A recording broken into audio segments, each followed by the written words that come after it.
Sementara itu menyambut pemilu 2024, PDIP Kabupaten Muara Enim terus melakukan persiapan demi untuk mempertahankan kemenangan.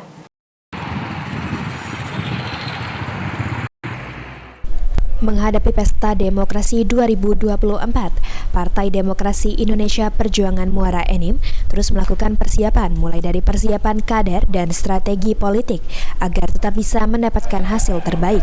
Ahmad Imam Mahmudi, Sekretaris Jenderal DPC PDIP Muara Enim menyatakan kalau mereka telah mempersiapkan kader dan jajaran partai untuk tetap menjaga kualitas untuk bisa tetap menjadi partai penguasa di parlemen. Saat ini PDIP telah melakukan persiapan bertahap selama 5 tahun dengan membentuk kader berkualitas untuk bisa maju menjadi wakil rakyat.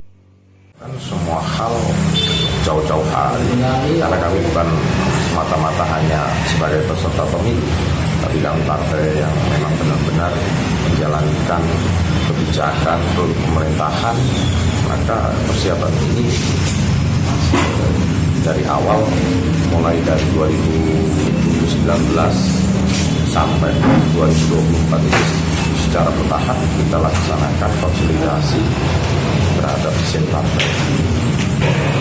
Sangat dibutuhkan orang-orang berkualitas untuk bisa duduk sebagai anggota parlemen agar semua keputusan sebagai wakil rakyat juga berkualitas. Mardiansyah, PAL TV. Dan terima kasih.